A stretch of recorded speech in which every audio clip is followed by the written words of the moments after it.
give us some background here. Why was this pension reform so controversial in Russia? Because, listen, you could go back to Stalin's time. You could go back to 1932. It's been about 90 years since anyone in Russia has tinkered with the retirement age. It has been sort of sacrosanct, to say the least. And all of a sudden, this, news breaks that there's going to be pension reform in Russia. And when did it happen? It was announced back in June. The first reading of the proposals actually during the World Cup in Russia. Talk about burying your big news, your lead. During the World Cup, it didn't get as much coverage. But what you did see is a lot of Russians. When I say a lot, that's an understatement. You saw protests in Russia in dozens of cities across the country, not just Moscow and Petersburg, but across the country. There were some estimates, some polls showed that about 90%, that's 9 out of 10 Russians, were opposed to these pension reforms because they really did see this as almost a birthright. No one had ever suggested changing them.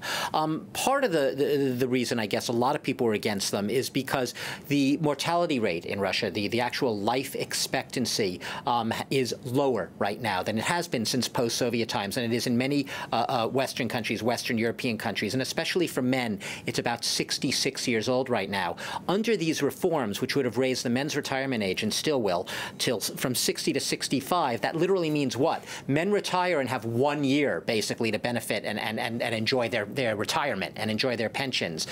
So there was really an outcry about that, this sense that Russians work very hard for very little money, basically peanuts, all their lives, putting in, and then they don't even get to enjoy their pensions. So really the message here to Vladimir Putin from the population, a rare message directly to the president, is hands off our pensions. This is something we do not want you to touch. So what exactly is Putin proposing then, and what did he scale back on? Well, this is what I said. I said it's sort of rare. We don't see Putin very often in the face of public opposition, falling approval ratings. That's also unusual, falling approval ratings with Putin. They were up at about 89% after the Crimea annexation. It's now in the high 60s, depending on the poll you look at. Slightly recovering, but still pretty low for Putin. So it's backtracking, but only on the women's retirements. Originally, they were going to, the first round of proposals would have raised the women's retirement age from 55 to 63 years. That's an 8-year rise. For men, it would have been from 60 to 65.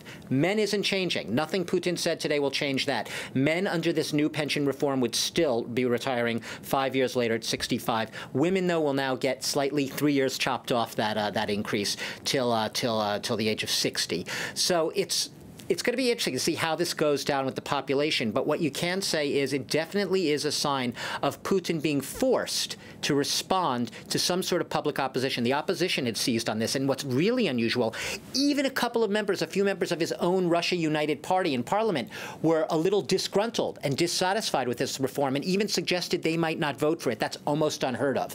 Putin's party normally in lockstep, they vote with Putin and what he proposes in parliament. So pushback and response from Putin. That's why we're talking about this story today. It's interesting, and maybe it's the shape of things to come. When the economy and people are affected, real life, real people, you do have pushback in Russia. You do have protests, and sometimes they have an actual impact on policy. Doug, thank you for that.